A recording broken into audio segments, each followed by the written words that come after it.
ዳዊት በድብቅ የሰራው ዳዊት ታዲያ በድብቅ ምንድነው የሰራው? ሴትን ደፍሯል። አይ አልደፈረም ካላችሁ እሺ ዝሙት ሰርቷል።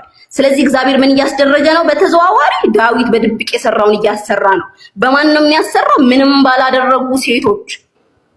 ስለዚህ እግዚአብሔር ምን እያለ ነው መጽሐፉ ማለት ነው? አስደፋሪ ነው። አይ መድፈር የለም ካላችሁ ደግሞ ዝሙትን አሰሪ ነው ማለት ነው። እኔ ያላልኩ መጽሐፋችሁ ነው የሚለው። ምክንያቱም ዳዊት በድብቅ የሰራው ምንድነው የሚለው እናንተ ትመልሱልናላችሁ። እንደማያውቁ የምታውቁት በቃ ምንም ስለ መጽሐፋቸው እንኳን ምንም አይነት ዕውቀት እንደሌላቸው የምታውቁት ይሄ ታሪክ መጽሐፋቸው ላይ እንዳለ እንኳን አለማወቃቸው ነው። ከዚህ አንፃር ምታን ወደ ቁርአኑ እንምጣ። አሁን እነዚህን ያመጣቻቸውን ክራይቴሪያ መድፈር ያለቻቸውን እንዴት እንደሆነ ላሳያችሁ። ሚዩት አድርግ። አሁን ቁርአንሽ ሲነሳማ ታብታብ እያረግሽ ነው ማዳመጥ። አሁን ወደ ቁርአኑ እንምጣ። መድፈር እንዴት እንደሆነ ሚዩት አድርጊ። ዶን ኢንተርአፕት። ሰዓት የሚባል ታሪክ የለም። ሚዩት አድርገሽ አዳምጪ። ማኒፌስት አታርጊ። አሁን ቁርአንሽን ቁጭ ብለሽ ትማሪያለሽ። ጠጪ። አንድ መሐመድ የ9 ዓመት ህፃን ልጅ የደፈረ ያም ደግሞ ላይሰንሱ መገለጡ ከየት መጣልኝ ብሎ እንግዲህ የዳዊትን እንኳን ቢያንስ እግዚአብሔር ኃጢአት እንደሆነ ለመስራቱ ደግሞ ቅጣት ሰጥቶታል። መሐመድ ህፃን ልጅ እንዲደፍር ከላይ መገለጥ መጥቶልኛል ብሎ የተናገረ ብቸኛ ነብይ ነኝ ባይ አካል ነው ማለት። ህፃን ልጅ እንዲደፍር ከሰማይ ስዕል ተደርጎ ተሰጥቶኛል ብሎ የተናገረ ብቸኛ ነብይ ነኝ ባይ አካል ነው። እነ ዳዊት ሲወቀሱ እግዚአብሔር ሲገስጻቸው ለኃጢአታቸው ሲቀጣቸው መሐመድ ደግሞ ለደፈረበት ሽልማት የሰጠ ብቸኛ አምላክ ነኝ ያለ አካል ብቸኛ ነብይ ነኝ የሚል አካል መሐመድ ነው። ይሄንን አንድ ሁለተኛ ሴቶችን ድፈሯቸው ብሎ በትዕዛዝ ደረጃ ያዘዘ ሴቶችን ድፈሯቸው ብሎ በትዕዛዝ ያስቀመጠ ቁርአን ነው። የት ሱራ 4:23 ላይ ተመልከቱ። ያገባች ሴት እንኳን ብትሆን ባሏ እያየ ፊት ለፊት ልትደፍሯት ተፈቅዶላችኋል ብሎ በትዕዛዝ ያስቀመጠ ብቸኛ የሃይማኖት መጽሐፍ የእስልምና ቁርአን እንዲህ ይላል። እናቶቻችሁ ሱራ 4:23 ላይ እናቶቻችሁ ሴት ልጆቻችሁ ከሴቶችም ወይም በባል ጥብቆች እጆቻችሁ በምርኮ የያዟቸው ሲቀሩ በእናንተ ላይ እርም ናቸው ይላል። ተመልከቱ። በምርኮ የያዛችኋቸው ሴቶች ከሆኑ ይላል ባል እንኳን እያላቸው በባል የተጠበቁ እንኳን ቢሆኑ ለእናንተ ምንድናቸው? የተፈቀዱ ናቸው ብሎ ያዘዘ ብቸኛ እምነት ምንድነው? እስልምና። ምንድነው? እኔ 17 አይሱዙ ጫት ቅም ያለው 2 አይሱዙ ጀሪካን አረቄ ጠጥቻለሁ። ምንድነው ከዚህ በላይ ማተርፈው? አሁን ለምን ወደ ራሴ አልመለስም ብዬ በቃ ውሳኔ ወሰንኩ። እንዴ ጫት በዚህ ይዤ ሄድኩበትን ጊዜ ለፈጣሪ መስጠት እንዴት ያቅተኛል? ነገርየው ፉክክር ስለሆነ አሁን ቀጥሎ ደግሞ ጫት ይዛ ወደ ሶማሊያ ስትበር የነበረችዋን ፕሌን ጠልፊያት ቀሚያለው የሚል ሌላ መስካሪ ሊመጣ ይችላል። እንኳን ተለወጣችሁ፣ ተቀይራችሁ፣ ተነክታችሁ ከሆነ የግለሰቡ ሳይሆን የክርስቶስ ኢየሱስ የምትሆኑ ከሆነ እሰየው፣ እንኳን ተለወጣችሁ። ስለናንተ መለወጥ ችግር የለብኝም። ጉዳዩ ግን ያልተለወጠ ለዋጫችሁ ከናንተ የበለጠ የሚመሰክረው ምስክርነት እንዳለው ማወቅ ያለባችሁ ይመስለኛል። ለምሳሌ ቅርብ ጊዜ ሙሉ ለሙሉ አይኑ ማየት እስኪሳነው ድረስ በሱ ቦክስ ምክንያት አይኑ የተጎዳው ታደለ ነጋሽ ምስክር ነው። ያልተለወጠ ለዋጭ፣ ያልተቀየረ ቀያሪ፣ በክርስቶስ ኢየሱስ የተገኘው ህይወቱን ያልነካው የሰው ህይወት ቀያሪ ደግሞ በዚህ ምድር ላይ የለም። እንደው እንደ በለዓማያ መልአክ ወይም እግዚአብሔር አስገድዶት ስለተናገረ ብቻ ሰዎች በሱ ምክንያት ተለውጧል ብለን ለሱ ክሬዲቱን እየሰጠን ካልሆነ በስተቀር እግዚአብሔር መስራት ከፈለገ በማንም ይሰራል በሚለው አቋም ምክንያት እግዚአብሔር የትኛውንም የሚውጥ አሳ ነባሪ ዮናስን እንዲያደርሰው ምክንያት ማድረግ ይችላል። ምክንያቱም እግዚአብሔር ሁሉን ቻይና ሉዓላዊ ነው ካላለን በስተቀር ይህ መስካሪዎችን እያመጣቸው ላይ ዩቲዩብ የሚነግድ ነጋዴ እሱ ሙሉ ፓትሮል ፖሊስ ይዞ ሄዶ እነዛ ህግን ያስከብራሉ የተባሉ ፖሊሶች በቆሙበት ቦታ ታደለ ነጋሽን 2 እጁን በጓደኛ ወደ ኋላ ሲዞ የታመመና እንደታመመ የሚያቀው አይኑን ደብድቦ እስኪደማ ድረስ ጉዳት አድርሶበታል።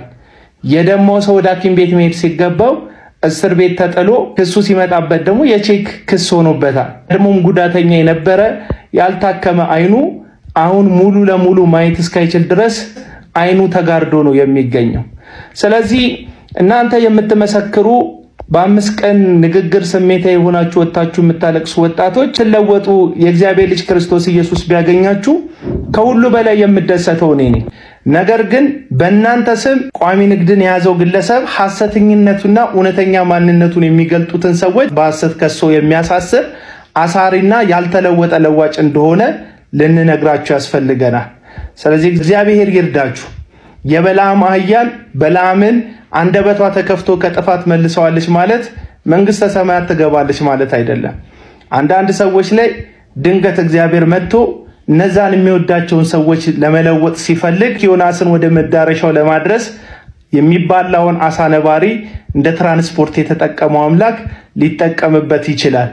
ያ ማለት ግን ሰውየው ትክክል ነው ማለት አይደለም። ይመቻችሁ። ለማንኛውም ሰሞኑን በሎዛ ሚዲያ ላይ ከእስልምና ወደ ክርስትና መጣው ባለችው ላይ ብዙ ኡስታዞች አንዳንዶች እየተነሱ የተናገሩት ፍጹም ሐሰት የሆኑ ነገሮች አሉ። ምን ያህል እርስ በርስ እንደሚጋጩና ግራ የተጋቡ እምነታቸው ያለ ፖለቲካ የማይቆም ያለ ውሸት የማይቆም ለምን ቪዲዮ መስራት እንዳለባቸው እንኳን ማሰብ የማይችሉ ጥርቅም እንደሆኑ መመልከት ትችላላችሁ። ለምሳሌ ከዚህኛው ግልገል ኡስታዝን እንጀምር። ቁርአን ግን አክተም ያለው ማለት ሙሉ ቁርአንን አነባለሁ ማለት ነው። ሙስሊም ነኝ፣ ከቤተሰቡ ከዘር ማንዘር ሙስሊም ነኝ።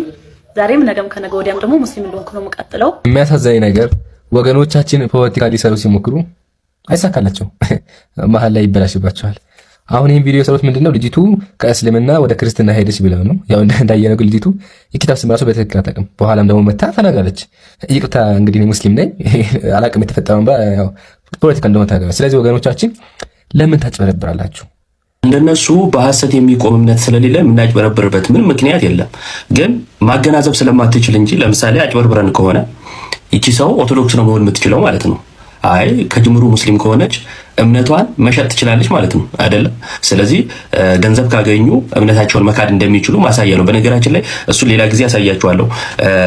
ሙስሊም አይደለሁም እስከ ማለት መዋሸት እንደሚችሉ መብት አላቸው በትምህርታቸው ማለት ነው። ለማንኛውም ግን ይቺ ሰው ሙስሊም ሆና መታለኛ ድራማ ከሰራች በእምነቷ ምን ያህል እንደምትቀልድና ሰው እንደዚህ አይነት ድራማ መስራት የተካኑ እንደሆነ ማሳያ ነው። አንዳንዶቹ ክርስቲያን ሆና ከሆነ ደግሞ ወጣ እንደገና ሙስሊም ነኝ ካለች የሰራነውን ድራማ ፈረሰች ማለት ነው አይደለ?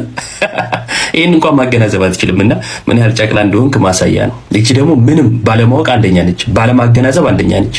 እቺን ደግሞ እንስማት። ይቺ ውሸታም ኦርቶዶክስ የምትለውን ሰምተን በመረጃ ውሸቷን እናጋለጣለን። ወንድ ልጅ 4 ሚስት ማግባት እንግዲህ ይችላል፣ 4ቱም ጋር ይላል። ይሄ ደግሞ ዝሙት ነው። ወንድሜን አግብቼ በመጣ እንኳን እምነቱ ምንም አይለኝም፣ በድንጋይና በሰው ነው ማቀጣጥለው ነው የሚለው። ሰው ገና ሲኦል አልተሰራም።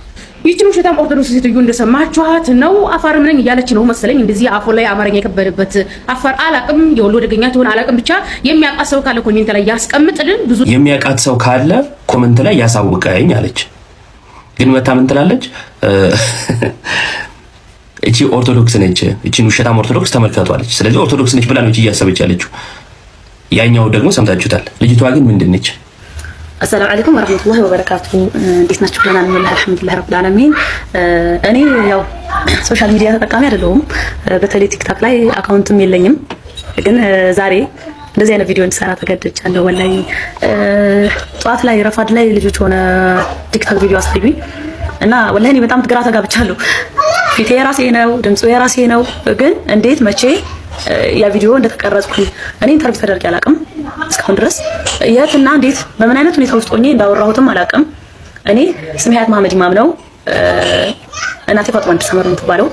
ተወልጄ ያደግኩት እዚሁ ኮምቦልቻ ከተማ ውስጥ ነው። ኤሌመንተሪ ሃይስኩልም ዩኒቨርሲቲም እዚህ ነው የተማርኩት። 2 እህቶች አሉኝ። ሀውለት መሐመድ ኢማም እና ኡሙል ኸይር መሐመድ የምትባል እህት አለችኝ። እስማ መሐመድ ኢማም የሚባል እንደማለኝ ያው እና እዚሁ ኮምቦልቻ ውስጥ ነው ተወልጄ ያደግኩት። ሙስሊም ነኝ፣ ከቤተሰቡ ከዘር ማንዘር ሙስሊም ነኝ። ዛሬም ነገም ከነገ ወዲያም ደግሞ ሙስሊም እንደሆንኩ ነው የምቀጥለው እና ያዩት ቪዲዮ ወላሂ ለአዝምን በጣም ነው የደነገጥኩትኝና ስለዚህ ልጅቷ እናቷን አባቷን የተወለደችበት ያለችበት ኮምቦልቻ እንደሆነ ተናግራ መላ ተገዝታ አሁን ሙስሊም ነኝ በምን ሁኔታ እንደተቀረጽኩ አላውቅም፣ ግን ፊቱ ድምፁ የኔ ነው ብላለች። ሰው ልጅቷ ጋር በደንብ ማጣራት ባለባችሁ ጉዳይ ላይ በደንብ ሳታጣሩ ግን ደግሞ ሌሎችን የተቃወማችሁ ስለመሰላችሁ ብቻ በውሸት እምነታችሁን ለማቆም መታችሁ ቪዲዮ ሰራችሁ። ምን አለ ብትረጋጉ፣ ቆማችሁ ብትጠይቋት። አንድ ልጅ አለ ስልክ ደውሎ ምናምን ያናገራት ሰው እዛም ላይ ሙስሊም እንደሆነችና ይህ ቪዲዮ እንደማታውቀው የተናገረችው ማለት ነው። ያ ማለት ልጅቷ ሙስሊም ነች። ስለዚህ ድራማኛ ጋር ከማምጣታችሁ በፊት መጀመሪያ እሷን መጠየቅ ያለባችሁ ማለት ነው። ከዚህ በፊት ግን ታስታውሳላችሁ ቄሱን አስገድደው መስጊድ አስገብተው መስቀል አስጠለው ይሄው ሻሃዳ ያዘ ብለው ድራማ እንደሰሩ ማለት ነው። ካስፈለጋ እመጣላችኋለሁ። ድራማ ማለት ያ ነው። ከአንገታቸው ላይ ክር የሚያስበጥሱት የሊቢያን ታስታውሳላችሁ? በሊቢያ የታረዱት ለምንድን ነው? ወይ አንገታችሁ ላይ ያለውን ክር በጥሱ እንደኛ ሆኑ ወይ ደግሞ ትታረዳላችሁ አሏቸው። እነሱ ለእምነታቸው ሞቱ። እንደዚህ አይነት ድራማ እዛ እንጂ ማስገደድም እዛ እንጂ እዚህ የለም። በይበልጥ ግን ሎዛ ሚዲያ የበለጠ ማብራሪያ እንደሚሰጠን እንጠብቃለን። አሁን ምልክት ይሆንልህ ዘንድ ደብረ ጽዮን ጋር ይህ ቪዲዮ እንዲደርስ ሼር አድርጉ። ቪዲዮውን ሼር ሲያደርጉን ነው መሰለኝ እኔም ጋር ደረሰ። ቀኝ እግር ያቃጥላል፣ ሁለት አይኖችን ያማሃል፣ ሰውነት ላይ ደግሞ ግፊት በሽታ አለብህ። ይሄ ላንተ ምልክት ነው፣ እግዚአብሔር የተናገረብኝ ነው። የተናገርካቸው እያንዳንዱ ምልክቶች እግዚአብሔር የተናገረ አይደለም። አንድ አዛውንት ላይ ሊታዩ የሚችሉ የህመም ምልክቶችን የተናገርከ። ካላመንክ ደግሞ ቢኒያም መቄዶንያን ጠይቀው። አንተ የራስን ልጆችን ከልለ አስቀምጠ የሰውን ትንሽ የሆነ ትምህርት የሚማር እና ተስፋ ያደረገችውን ይሄን ልጅ እየወሰድክ ታሳርዳለህ፣ ታስገድላለህ። አመፀኛ ስለሆንክ አመፀኛውን እሰብራለሁ ይላል እግዚአብሔር። የምትሰበርበት ሰዓት ደርሷል። የምትወርቅበት ሰዓት ደርሷል። የምትዋረድበት ሰዓት ደርሷል። ይህንንም እግዚአብሔር አላለም። የልብ ፍላጎትን ነው እያወራክ ያለው። በእርግጥ እግዚአብሔር የትኛውንም ጦርነት ደግፎ አያውቅም። መጽሐፍ ቅዱስ ሲናገር የሰው ልጅ የሰውን ነፍስ ሊያድን እንጂ ሊያጠፋ አልመጣም ይላል። የትግራይ የእናቶች ጸሎት ተሰምቷል። የኢትዮጵያ የእናቶች ጸሎት ተሰምቷል። ትግራይ አገር ላይ ድርቅ ለማምጣት የብዙ መንግስት ሰራተኞችን እንዲሁም የተለያዩ ሰዎች ላይ ጫና ፈጥረሃል። ቀኝ አግኝቻለሁ ብለን እግዚአብሔር አንተን ስመታ አይቻለሁ፣ ሲያዋርድ አይቻለሁ። እንደዚህ ያለ ጊዜ ጠብቃችሁ የምትናገሩት መልእክት ከእግዚአብሔር ሳይሆን ከጊዜው አየር ላይ የምትቀበሉት እንደሆነ ትክክል ያስታውቃል። ጦርነት ከመነሳቱ በፊት ትንቢት አትናገሩም። ጦርነት ሊጀምር አካባቢ ስለ ጦርነት ትናገራላችሁ። ኮሮና ከመነሳቱ በፊት ትንቢት አትናገሩም። ኮሮና ከተነሳ በኋላ ይጠፋል አይጠፋም የሚል ትንቢት ትናገራላችሁ። የሆርሞን ሰርጥ ከመዘጋቱ በፊት ትንቢት አትናገሩም። የሆርሞን ሰርጥ ከተዘጋ በኋላ በአሜሪካና በኢራን መካከል እንዲና እንዲህ ይሆናል ብላችሁ አየሩ ላይ ዜናው የወለደውን ነገር እንደ ትንቢት አድርጋችሁ ትናገራላችሁ። በበሽታ ስትመታ አይቻለሁ። በቃ ነገሪ ሁሉ ሲቆላለፍ አይቻለሁ። ከዚህ በኋላ ለአንተ መጣበብ ሲሆን አይቻለሁ። ቶሎ ብለህ ንስሐ ከገባ ማምለጥ ይሆናል። ይህ ቪዲዮ የተሰራው ለደብረ ጽዮን ድጋፍ እንዳይመስልህ።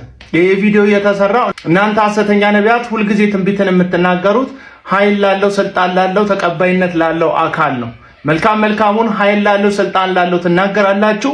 እንዲሁ በተቃራኒ ደግሞ ስልጣን የለውም ኃይል ከርቶታል ብላችሁ ለምታስቡት አካል ደግሞ ክፉና መጥፎ ትንቢትን ትናገራላችሁ። እናንተን ሳስብ መጽሐፍ ቅዱስ ላይ በአንደኛ ነገሥት ምዕራፍ 22 ላይ ያለውን የኢዮሳፍጥንና የእስራኤሉን ንጉሥ ታሪክ አስታውሳለሁ። 400 ነቢያቶች በስልጣን ላይ ላሉት ነገስታት ውጡ ይከናወንላችኋል እግዚአብሔር ከእናንተ ጋር ነው ብለው ሲናገሩ፣ እውነተኛው ሚልኪያስ ግን መጥቶ በህይወት እንደማይመለስ ንጉሱ በመናገሩ ምክንያት በጥፊ ተመቷል። ሁልጊዜ ዙፋን ላይ ላለው ጥሩ መናገር፣ ሁልጊዜ ዙፋኑን ለለቀቀው ኃይል ለከዳው መጥፎን መናገር የእግዚአብሔር ያለመሆናችሁ አንዱ ማሳያ ነው። አንድም ቀን ወደ ቤተ መንግስት ፊታችሁን አዞራችሁ የጽድቅን ቃል ስታወጡ፣ የግሳጼን መልእክት ስታስተላልፉ፣ እግዚአብሔር እንዲና እንዲህ ይላል ተመለሱ ብላችሁ ስትናገሩ ሰምተናችሁ አናውቅም። ምክንያቱም እውነተኛው እግዚአብሔር ከእናንተ ጋር ስለሌለና መልእክት እየነገራችሁ ስላልሆነ ማለት ነው። አሁንም ቢሆን እንደ ሜትሮሎጂ ወቅት እየጠበቁ የአየር ትንበያ አይነት ትንቢት ከእግዚአብሔር እየሰማን ነው እያሉ ህዝቡን ከሚያስቱ ሐሰተኛ ነቢያት ራሳችሁን ጠብቁ። በነገራችን ላይ ነብያችሁም ብሎታል እንዲያንሰፈሰብሽኛል አንሰፍስፈሽ እንዲያደናገርሽኛል አያደናግረሽ ወዲያጆ እንዲያንገበገብሽኛል አንገብግበሽ እንዲያንሰፈሰብሽኛል አንሰፍስፈሽ ሁለት የነበረው አራት ሆኗል እግረሽ። ኦኬ፣ በዚህ ሰውዬ እንጉርጉሮ ላይ ብዙ ሙስሊሞች እንዴት ሴቶችን አራት እግር ይላል ስድብ ነው እያሉ እየኮመቱ ነው። ሐዲሳችሁን አለማወቃችሁ ነብያችሁ ነው ያለው። ይሄ ከባድ ስድብ ነው፣ ዘፈን ነው ምናምን እያሉ ነው። ይሄ መጽሐፍ ላይ ስለ ትጥበት እንዲህ ይላል። አቡ ሁረይራ እንዳስተላለፈው ያላ መልእክተኛ እንዲህ ብለዋል። ማን? ያላ መልእክተኛ በአራት ቅርንጫፎች መሃል ከተቀመጠ እና ከታገላት ትጥበት ግድ ይሆንበታል፣ የዘር ፈሳሽ ባይፈስም እንኳን። በአራት ቅርንጫፎች መካከል የሚለው ሐዲሱ ላይ በእግሮቿ መካከል ወይም በአራት ቅርንጫፎች መካከል አራት እግር ያለው ማን ነው የሚለውን ደግሞ ኢማም አነዋዊ አንድም ከዚህ ሐዲስ ጋር አያይዞ እንስሳትን ካደረጉ መታጠብ ግድ ነው ብሏል። እንስሳትን ከእንስሳት ጋር እንትን ካደረጉ ትጥበት ግድ ነው፣ አራት እግር ያለሽ እነሱ ስለሆነ። ኤኒዌይስ አንድ ታሪክ ልንገራችሁ። ሳሂህ ቡኻሪ 52:35 ላይ የሚገኝ ሙሐመድ ቤቱ የሚመጣ ጀንደረባ ወይም ደግሞ የሴት ፍላጎት የሌለው አይነት ሰው ነበረ እና ሙሐመድ ቤት ይገባል፣ ሚስቶቹ ጋር ምናምን ይገባል፣ ይወጣል። ሙሐመድ ታውቃላችሁ ወንዶች ቤቱ እንዳይመጡ ከልክሏል። እና ይሄንኛው ሰውዬ ግን ስልብ ነው ብሎ በማሰብ ፈቅዶለት ነበር። ከዕለታት አንድ ቀን እንዲህ ሲል ሰማው። that she shows 4 folds of flesh when facing you and 8 when she turns her back. ወደ አንተ ስትመጣ 4 እጥፍ ታሳያለች፣ ወደዛ ስትመለስ 8 ትሆናለች ብሎ አለ። ማሜ ሰማ። 4 ሆና መጣች እና 4 እግር ሆና መጣች ምናምን ብሎ ያንጎራጎራል። ወደ አንተ ስትመጣ 4 ሆና ትመጣለች፣ ወደዛ ስትሄድ ደግሞ 8 ሆናለች ሲል ማሜ ሰማና እንዲህ አለ። thereupon the prophet said to us. ከዛም ነብዩ እንደዚህ ያለን ለኛ ይላል this effeminate man should not enter upon you anyone. በማንኛችሁም ላይ ይሄ ስልብ ሰውዬ እንዳይገባ። ሚስቶችን እንደዚህ 4 ሆና መጣች 8 ሆና ትሄዳለች የሚል ከሆነ ይሄ ሰውዬ በፍጹም እናንተ ጋር እንዳይገባ፣ እዚህ ቤት እንዳይገባ ከለከለ ማሜ። ስለዚህ ሰውዬው የዘፈነው መሐመድ የተናገረውን ነው። 4 ሆና መጣች ምናምን ብሎ በዜማ የተናገረው ማሜ የከለከለውን በሐዲስ ውስጥ ያለውን 4 መተኛ እሱን ነው። ስለዚህ አብዙ ቢላሂ ምናምን እያሉ ስድብ ነው ይሄ። እንዴት 4 እግር ሴት ልጅ ይላል ምናምን ይላሉ። ለሴትም ብቻ አይደለም ለእንስሳም አብሮ የተናገረ ነው። ያው ሴትንም እንትን ካልኩ ብቻ መታጠብ አለብህ የሚል ነው። ኤኒዌይስ አዲሳችሁ ነው ሰውየው ያወራው። አሁን ላይ ብለናል በቀወሩ ኡፈና ላዩ መለይ አሃ ካልሰና እስራኤል መለይ አፖስትል ያያሊያ መለይ ዋይነረዳ ቢታጋት መልካሙ መለይ ኮሸባ ከከባ ያወገ ሀራይ ካደሽ ዳጋግሽ ቢታጋት ያገ አለጋው ጋት ያገ እንደሰማችሁት ነው። ይሄ ዘፈን የሚለው ያው መዝሙር አይደለም። ጠላት አላየም እንጂ እንደ ጩፋ ልጅ እንደ እዩ አይነት ይነሳሉ፣ ጠላት አላየም እንጂ እንደ ዳንሳ ልጅ እንደ እስራኤል አይነት ይነሳሉ እያለ ቀጥሎ ያሉትን ደግሞ ጀማሪ ጠንቋዮችና መተተኞችን ስም እያነሳ እያሞገሰ እያቆላመጠ በተለይም ቸርች የሚባል መጋዘን የከፈተውን ለፊቱ የሚገኘውን ከመድረክ ሲወርድ ደና ፖስተር ይሰጠኛል ብሎ ያሰበውን ሰውዬ ነው እያቆላመጠ ያለው። ይሄ እንግዲህ አምልኮ አይደለም። ከዚህ ቀደም ወንጌላዊ አማኞች እንደሚታወቀው በተለይ የኢትዮጵያ ኦርቶዶክስ ቤተክርስቲያን ቤተ እምነት አማኞችንና አገልጋዮችን እንዴት ለፍጡራን ትዘምራላችሁ፣ እንዴት ለጻድቃን ለሰማዕታት ለመላእክት ያንደበታችሁን ፍሬ ዝማሬ ታቀርባላችሁ፣ ዝማሬ የሚገባው እግዚአብሔር ብቻ ነው ብለን እንሞግት እንከራከር ነበር። አሁን ምን እንደምንል አላቅም። በእርግጥ እነዚህ አይወክሉንም የምንል በጣም በዛ ያለን አማኞች እንዳለን አውቃለሁ። በትክክልም እነዚህ ሰዎች ሁሉንም የወንጌላዊ አማኞች ይወክላሉ እያልኩ አይደለም። ግን እነዚህ ሐሰተኛ ነብይ ነን የሚሉ ጠንቋዮችን የምትከተሉ የምትካድሙላቸው ካዳሚዎች እናንተን በተመለከተ ግን ይህን ጥያቄ ማንሳት ፈልጋለሁ። ሐሰተኛ ነቢያት እንግዲህ ከጊዜ ወደ ጊዜ አስተማሪዎች ጨምሮ እኛ እግዚአብሔር ነን ወደ ማለት ድፍረት እንደደረሱ በሚዲያ ላይ እየሰማችሁ ነው። ይኸው ምልክቱ ደግሞ እየታየ ነው። ለራሳቸው መድረክ ላይ እያዘመሩ እነሱን የሚያቆላምጥ ሰው እያመጡ ነው ያሉት። ይሄ ዘማሪ በወላይተኛ ቋንቋ 2 አልበም ያለው ዘማሪ ሲሆን ከዛሬ 2 ዓመት በፊት በሶዶ የምትገኘው ቃሊዮት ቀጠና መምሪያ በአጠቃላይ ህይወቱ ትክክል ስላልሆነ ከአገልግሎት ያገዱት ዘማሪ ነው። ምክንያቱም የማይገባ ነገር አድርጓል ወይም አመጽ አድርጓል፣ ከዘማሪ የማይጠበቅ ተብሎ የትኛው መድረክ ላይ እንዳያገለግል ታግዷል። እንደምታስታውሱት ደግሞ ከወራቶች በፊት ሐሰተኛው ነብይ እዩ ጩፋ ወላይታ ሄዶ ክሩሴድ ብሎ በስታዲየም ባዘጋጀ ጊዜ የቃሊዮት ቤተክርስቲያን ምንም አይደለችም ለማለት በአደባባይ ቃሊዮት ያገደችውን ሰው ማይክ ሰጥቶ ሲያዘምረው እናያለን። ለምንድን ነው እንደዛ ያደረገው? አንድም ቃሊዮትን እንደማያከብር የቃሊዮት ቤተክርስቲያንን እንደማይታዘዝ ማስረጃ ሲሆን ያን ድርጊቱ ማድረጉ ደግሞ እነዚህ ለነፍሳቸው ሳይሆን ለኪሳቸው ያደሩ ራሳቸውን ዘማሪ እያሉ የሚጠሩ ግለሰቦች ፖስታ ለሰጣቸውና ማይክ ለሰጣቸው ሁሉ የሚያደገድጉ የሚያሸበሽቡ ስለሆኑ ጭምር ነው። ለእግዚአብሔር ይገባዋል የምንለውን ዜማ ለእዩ ጩፋም ሆኖ ለእስራኤል ዳንሳ ከዛ ቀጥሎ ለሚነሱ ደግሞ ሐሰተኛ ነቢያቶች ሲዘምር የተመለከታችሁት። ከቅርብ ጊዜ ወዲህ በድፍረት ብዙ አስተማሪዎች ነብይ ነን የሚሉ ግለሰቦች ልጅነታቸውን ከኢየሱስ እኩል እንደሆነ ለማሳየት የራሳቸውን ጥረት በሚዲያ እያደረጉ እንደሆነ መቼም ሰምታቸዋል። አያችሁ፣ ራሳቸውን ከእግዚአብሔር ልጅ ከኢየሱስ ክርስቶስ እኩል የሚያደርጉበት መንገድ ሄዶ ዝማሬን የሚቀበሉ ስግደትን የሚቀበሉ ወደ መሆን ማደጋቸው የማይቀር ነው። ስለዚህ አሁንም ነፍሳችሁ የእግዚአብሔርን ሰዎች እየተከተልን ነው በሚል ተልካሻ ሰበብ ከእግዚአብሔር ቃል እውነት የተፋቱ ዘማሪያንን ሆነ ሰባኪያን ነቢያትን ሆነ አስተማሪዎችን የምትከተሉ ሰዎች ቆም ብላችሁ እንድታስቡበት ያስፈልጋል። በእርግጥ እነዚህ ሐሳውያን ነቢያቶች እንደማይወክሉን የምንናገር በጣም በርከት ያለን ወንጌላዊ አማኞች አለን።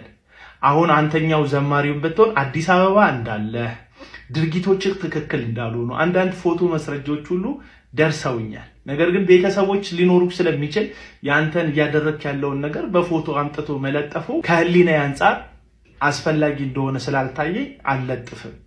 አሁንም ግን አልመሸም። ገንዘብ ያለበት ፖስታ ይሰጡኛል በሚል ተስፋ ለሆድ ሲባል ህሊናን በመግደል ህይወት ውስጥ ከምትኖር እግዚአብሔርን ወደ መፍራት እንድትመለስ ቀድሞ የዘመርካቸው 2 ለህዝብ የጠቀሙ ዝማሬዎች አሉ። ከቻልክ በንስሐ ፍሬ አፍርተህ አገልግሎት የምትለውን ነገር አስቀምጠህ እግዚአብሔር ፊት ጊዜ አሳልፈ ወደ መድረክ ብትመለስ በህይወት ፍሬ ብትገለጥ ከሐሰተኛ ነቢያት ፍርፋሬ ከሐሰተኛ ነቢያት ዳርጎ ራስህን ብታድን ብዬ ላንተም ምክሬን አቀርብላለሁ። ምክንያቱም የሳተ ይመለሳል፣ የደከመ ይበረታል፣ የወደቀም እግዚአብሔር ከእንደገና እድል ይሰጠዋል ብዬ ስለማምን ነው። በተረፈ ግን ለሐሰተኛ ነቢያት እየተዘመረላቸው ነው። በዚህ ጉዳይ ምን ትላላችሁ ለማለት ነው። ይመቻችሁ። ጴንጤዎች ያልዳኑ እምነት የሌላቸው እውነት ላይ የሚዋሹ አይምሯቸውን ያጡና እንደገና ደግሞ መዳን የማይገባቸው መናፍቃን እንደሆኑ ታውቃላችሁ። ይህን ያልኩት እኔ አይደለሁም። አባቶቻችን እነ ቅዱስ አትናቴዎስ እና እነ ቅዱስ ጎርጎሪዎስ ናቸው ይሄን የተናገሩት ማለት ነው። ለምን ይመስላችኋል? ምክንያቱም እንደሆነ ልንገራችሁ። ይሄን ቪዲዮ ኮፒ ሊንክ በደንብ አድርጉ፣ ሰዎች ጋር እንዲደርስ አድርጉልኝ። አካውንቴ በጣም ሪፖርት ስለተደረገበት ማለት ነው። እንግዲህ ሙሉ ወንጌል የሚሄዱ ወዳጅ ዘመዶች ምናምን ሊኖሯችሁ ይችላሉ። አድርሱላቸው። እስካሁን ክርስቲያን ነን ብለው እያሰቡ ግን ክርስቲያን እንዳልሆኑና ጭራሽ ሃይማኖት አልባ እምነት አልባ ክርስቶስ ላይ የሚዋሹ እንደሆኑ ያስመሰከሩበትን የሙሉ ወንጌል የእምነት መግለጫ ላሳያችሁ። ለምሳሌ ሙሉ ወንጌል እዚህ ላይ እንደምታዩት ምናምን አለው ብላለች።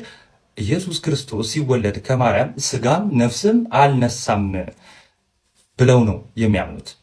ይታያችሁ እንግዲህ እንደዚህ አይነት መንፍቅናዎች ከመጀመሪያው 100 ክፍለ ዘመን እስከ 3ኛው 100 ክፍለ ዘመን በስፋት የነበሩ ናቸው። በተለይም ዶሴቲስት የሚባሉ ሰምታችሁ ሊሆን ይችላል። ዶሴቲስት ብቻ አይደለም፣ መርቂያንስ፣ ቫለንቲኒያንስ፣ እነዚህ ሁሉ መንፍቅና እንደ ቡፌ ያለባት የጴንጤ ስብስብ መሆኗን አይተናል ማለት ነው።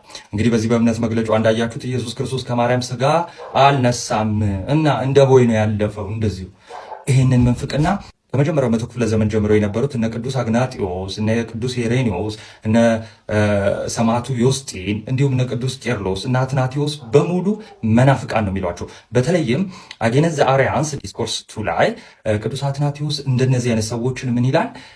እውነት ላይ የሚዋሹ እምነት አልባዎች ይላቸዋል። ተርቱሊያንም ኦን ዘ ፍላሽ ኦፍ ክራይስት ላይ የጻፈው ነገር ይሄ ነው። በቃ እንደዚህ ከማርያም ስጋን አልነሳም የሚሉ ካሉ እነሱ መናፍቃን ናቸው አለ። በጣም ግን ደስ የሚልና የሚገርመው ነገር ምንድነው? ቅዱስ አትናቴዎስ ዶሴቲስት ስለነሱ ሲናገር እንዲሁ ክርስቶስ እውነተኛ ስጋን አልያዘም፣ ከማርያም ስጋን አልነሳም፣ እንዲሁ ተመሰለ ብቻ ስጋን የያዘ መሰለ፣ ህማሙም እንደው በመመሰል ነው ብለው የተናገሩትን ሲመልስ እንደዚህ ብለው ያምናሉ። ልክ እነሱ ክርስቲያን ተመስለው እንዳለ ክርስቲያን ነን ይላሉ፣ ግን ክርስቲያን አይደሉም፣ ልክ እንደዛ ይላሉ ብሎ መልሶላቸዋል። እና በጣም የሚገርመው ጴንጤዎች በግለሰብ ደረጃ ቢሆን ችግር የለውም ያለ መማር ነው እንላለን። በቤተ እምነት ደረጃ ግን ምን ብለዋል? ከማርያም ስጋን አልነሳ። ይህ ማለት ቅዱስ ጎርጎርዮስ የሚናገረው እዚህ ኤፒስትል 101 ላይ የሚናገረው ነገር አለ፣ ያልነሳውን አላዳ ነው የሚል ማለት ነው። እና እዛው ላይ ያን ከመናገሩ በፊት ግን ምን ይላል? እነዚህ አእምሯቸውን ያጡ ናቸው። ምን የሚሉ ልክ እንደ ሙሉ ወንጌል የሚናገሩት ክርስቲያንን ብለው ክርስቲያን ሳይሆኑ የሚናገሩት አእምሯቸውን ያጡ እና ደግሞ አንወርዝሊ ናቸው። ለምን? ለድህነት ለመዳን ምንም ጥቅም የላቸው፣ መዳን የማይገባቸው ሰዎች ናቸው እንዲህ የሚሉት። ለምን? ያልነሳውን አላዳነምና ብሎ ተናግሯል። ቪዲዮ ረጅም ነው። ኮፒ ሊንክ፣ ሪፖስት እና ሼር በማድረግ ግን ሙሉን በመጨረስ የበኩላችሁን አስተዋጽኦ አድርጉልኝ። ይህንን ቪዲዮ እንስማው እስኪ። አማራ ብቻ ነው ስልጣን ላይ መቀመጥ ያለበት፣ አማራ ብቻ ነው ሊቀ ጳጳስ መሆን ያለበት የሚል አስተሳሰብ ያላቸው ጭንቅላታቸው የቀነጨረ ትውልድ እየበዛ ስለሆነ እኛ ሰላማችንን መንግስት እንዲያስጠብቅ ፈልጋለሁ። ይህ ቪዲዮ አናታቸው ላይ አክሲማ ለደፉ፣ በእጃቸው በጠርሙስ የያዙ፣ በቀኝ እጃቸው መስቀል በግራ እጃቸው ደግሞ የጦር መሳሪያን ይዘው በአዲስ አበባና ዙሪያ ላይ የሚገኙ ወጣቶችን ለጽንፍ እያደራጁ ላሉ ሊቃነ ጳጳሳት እንዲደርስልኝ ፈልጋለሁ። በዋነኝነት ግን ለፌዴራል ፖሊስና ለክቡር ጠቅላይ ሚኒስትር ዶክተር አብይ አህመድ እንዲደርስ ስለምፈልግ በደንብ ኮፒ ሊንክ፣ በደንብ ሪፖስት እንድታደርጉ ትብብራችሁን ጠይቃለሁ። ነገሩ እንዲህ ነው። ከዚህ ቀደም አርሲና አካባቢዋ ላይ ብዙ ኦርቶዶክሶች ኦርቶዶክስ ስለሆኑ ብቻ አንገታቸው ላይ ማተብ ስላሰሩ በማለት በአፋቸው ብዙ ኢትዮጵያውያንን ሲገሉ ኖረዋል። አሁን ላይ ደግሞ ይሄ እየተነቃባቸው ሲመጣ አንዳንድ ሊቃነ ጳጳሳት በሰሜኑ በኩል ላይ ያለውን ውጊያ ሐላል እየደገፉ እንደሆነ እናውቃለን። ይህ ማለት አንዳንድ ገዳማትና አድባራትን ለማሰራት በማለት የአዲስ አበባን ወጣት እዚህ ሶሻል ሚዲያ ላይ የሚርመሰመሱ ዩቲዩበርና ቲክቶክ አርቲስቶችን በመያዝ እየተደራጁ እንደሆነ እናውቃለን። እኛ ሰላም ፈላጊ ትውልድ ስለሆንን ይህንን ነገር መንግስት ይችላል ሊለው አይገባም። ይህንን ነገር የምናገረው እጄ ላይ ባለ በቂ ማስረጃ ነው። ስለዚህ በኢትዮጵያ ኦርቶዶክስ ተዋሕዶ ቤተክርስቲያን ስም ገዳማትን እናሰራለን፣ አድባራትን እናሰራለን እያሉ በየዕለቱ የሚሰበሰበው ገንዘብ በሰሜኑ አካባቢ ላይ የሚደረገውን ጦርነት እየደገፈ ስለሆነ እኛ ደግሞ ሰላም ፈላጊ ትውልድ ስለሆንን ሰላም ስለምንፈልግ መንግስት ሰላማችንን እንዲያስጠብቅልን ይህንን መረጃ ለማጋራት ወዳለሁ። ሁላችሁም ይህንን ቪዲዮ በደንብ ኮፒ ሊንክ፣ በደንብ ሪፖስት አድርጉልኝ። በኢትዮጵያ ኦርቶዶክስ ተዋሕዶ ቤተክርስቲያን ስር ላይ የተቀመጡ አብዛኛው ቲክቶከር ፖለቲከኛ ነው፣ አማራ ብቻ ነው ስልጣን ላይ መቀመጥ ያለበት፣ አማራ ብቻ ነው ሊቀ ጳጳስ መሆን ያለበት የሚል አስተሳሰብ ያላቸው ጭንቅላታቸው የቀነጨረ ትውልድ እየበዛ ስለሆነ እኛ ሰላማችንን መንግስት እንዲያስጠብቅ ፈልጋለሁ። ይህን ቪዲዮ በደንብ ኮፒ ሊንክ አድርጉ፣ ለብዙ እንዲደርስ ፈልጋለሁ። አመሰግናለሁ። ይህ ግለሰብ ያነሳቸው ክሶችና ነጥቦች እንደ ቀላል መታየት የለባቸው። እጃቸው በትረ ሙሴን ይዘው በቀኝ እጃቸው መሳሪያን የሚታጠቁ በአዲስ አበባ የሚገኙ ወጣቶችን ጽንፈኛ በማድረግ የሚያስታጥቁ ክርስቲያንን እንገባ በሚል ሰበብ የሚሰበሰብን ገንዘብ ለሌላ ዓላማ የሚያውሉ ሽብርተኞች እንደሆኑ ጳጳሳቱም ሆነ በስሩ ያሉ አንዳንድ ሰዎችን እየከሰሰ ነው ያለው። እነዚህ ግለሰቦች አንተ እንደምትላቸው ከመስቀላቸው ጀርባ መስቀሉን የሚያወክል እኩይ ስነ ምግባርና ዓላማ ካላቸው ህዝቡም ሆነ ቤተክርስቲያኗ ከነሱ እንድትጠበቅና እንድትጠነቀቅ ስራቸውና ማንነታቸውን አለኝ በምትለው ማስረጃ ልትገልጥ ያስፈልጋል። ከዚህ ቀደም ዩቲዩብ ከፍታ እንግዳ የምታቀርብ ታዋቂ የሆነች አርቲስት አንድ የሚታወቅን አርቲስት ጋብዛ ያም አርቲስት አንድ ፓስተር ተመሳሳይ ጾታ እንደሚፈልግ ከኔ ጋር በስልክ ነገረኝ ብሎ ላቀረበው ፍሬቢስ የሆነ ክስ ያቀረብኩለት አንድ መከራከሪያ ሀሳብ ነበረ። የኢትዮጵያ ወንጌላውያን ህብረት ብዙ ሚሊዮን አማኞች የሚከተሉት ቤተ እምነት እንደመሆኑ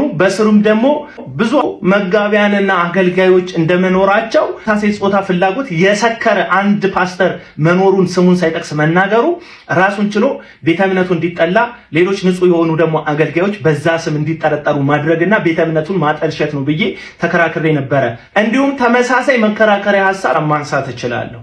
ምክንያቱም ብዙ ሚሊዮኖች የሚከተሏቸውን የኢትዮጵያ ኦርቶዶክስ ቤተክርስቲያን ትልቅ ማዕረግን የተሸከሙ ጳጳሳትን መሳሪያ ታጥቀዋል፣ መሳሪያ ያስታጥቃሉ፣ ከመንግስት በተቃራኒ የቆመን ኃይል ይደግፋሉ፣ ደግሞ ቤተክርስቲያንን በመገንባት ሰበብ ገንዘብ ወደዛ ያስተላልፋሉ ብሎ ይህንን የሚያክል ክስ መረጃ አለኝ በሚል ሰበብ መረጃን ግን የምሰጠው ለጠቅላይ ሚኒስትሩ ብቻ ነው አይነት በሚል መልኩ እንደዚህ አይነት ስም የማጠልሸት ነገር ሲደረግ ወይ መረጃውን መቅረብ አለበት በአደባባይ አሊያም ደግሞ ይሄ ግለሰብ ስለዚህ ንግግሩ መጠየቅ እንዳለበት ልንወተውትና ልንናገር ያስፈልጋል።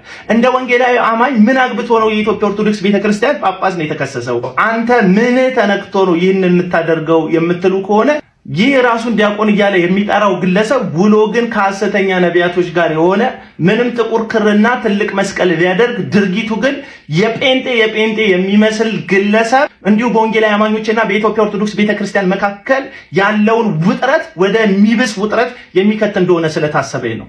እኛ የኢትዮጵያን ወንጌላውያን አማኞች የኢትዮጵያ ኦርቶዶክስ ቤተክርስቲያን በዚህ መልኩ በመከሰሷ የምናገኘው ምንም አይነት ትርፍም ሆነ ጥቅም ስለሌለ ይህ ክስ እውነት ከሆነ ልክ ግለሰቡ ክሱን ባቀረበበት ቪዲዮ ሰላማችን እንዲጠበቅ እያለ ደጋግሞ ስለ ሰላም አሳስቦት እንደሆነ እንደተናገረ ሰላማችን እንዲጠበቅ እሱ እንዳለው የከሰሳቸው ግለሰቦች የምር ያሉና ማስረጃም እሱ ጋር እንዳለው ያለ ከሆነ በአደባባይ መቅረብ አለበት። አንድም የኢትዮጵያ ኦርቶዶክስ ቤተክርስቲያን ራሷን እንዲህ ካሉ እኩይ ምግባር ከሚያደርጉ ጳጳሳት ተጠብቃለች። ሁለትም ምእመኑ የሚከተለው ማንን እንደሆነ ለይቶ እንዲከተልና ከነዚህ ሰዎች እንዲጠበቅ በአደባባይ ሊገለጡ ያስፈልጋል። ሶስትም ደግሞ የኢትዮጵያ ኦርቶዶክስ ቤተክርስቲያን አገልጋይ ነኝ ስትል ወንጌላውያን አማኞች መካከል መተክ የተወሸከው አንተ ግለሰብ በመካከል ዘርንና እምነትን በመጥቀስ በብሔርና በብሔር መካከል ያለን መሻከር የበለጠ እንዲሻክር በእምነትና በእምነት ያለ መጠላላትን የበለጠ ወደ ተካረረ ጥላቻ ልትከት እንደሆነ ስለተሰማኝ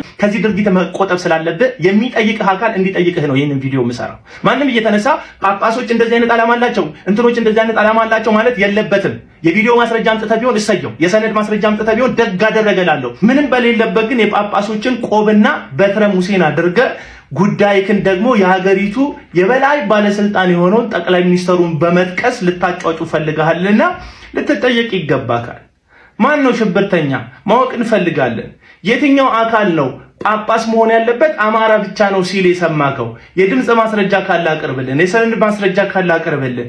እሱን ተወውና ደግሞ አማራ ብቻ ነው ስልጣን ላይ መቀመጥ ያለበት እያልክ ብሔርን ከብሔር ልታጋጭ የፈለክበትን ይህንን ዘግናኝ ሐሳብክን በማስረጃ እንድታቀርብልን እንፈልጋለን። ካልሆነ ግን ከልብክ የመነጨ ጥላቻ ከኋላ አጀንዳ ተቀብለክ እያራገብክ እንደሆነ መናገር ያስፈልገናል። ሁላችንም ኢትዮጵያውያን እንደመሆናችን ለሀገራችን ሰላም የበኩላችንን አስተዋጽኦ ማድረግ እንዳለብን ባምንም፣ እንደዚህ ያሉ ግን መስቀል አድርገው ሌላ ቤተ እምነት እየተከተሉ በግድ ኦርቶዶክስ ነኝ እያሉ ዘርን ከዘር ሃይማኖትን ከሃይማኖት ማጋጨት አጀንዳ ከኋላ እንደተቀበሉ የሚያሳብቅባቸውን ሰዎች መታገስ ግን አልችልም። አዎ ኢትዮጵያ የሁላችንም ናት። ሌላውን ቤተ እምነትም ሆነ ሌላውን ብሔር በማክበር ሰላማዊ የሆነ ኢንቫይሮንመንት ልንፈጥርባት ይገባል። ያለ ማስረጃ ግን ማስረጃ አለ በማለት ብቻ የሐሰት ክስን መክሰስ ራሱን ችሎ ወንጀል ነው ልልክ እፈልጋለሁ። የሐሰት ክስ አይደለም ካልክ ደግሞ የፌዴራል ፖሊስ ያዘጋጀው መረጃ ለሱ የምናደርስበት አፕሊኬሽንም ሆነ ዌብሳይት አለ። እዛ ላይ ሄደክ ማቅረብ ነው። አደባባይ ላይ ወጥተህ ግን ክስን ካቀረብ እስካቸው ሰዎች ማን እንደሆነ እንደ ህዝብ መልእክቱን በእኛ በኩል ለማድረስ ስለፈለግ ልንጠይቅ ያስፈልገናል። ሰላም ሁኑ።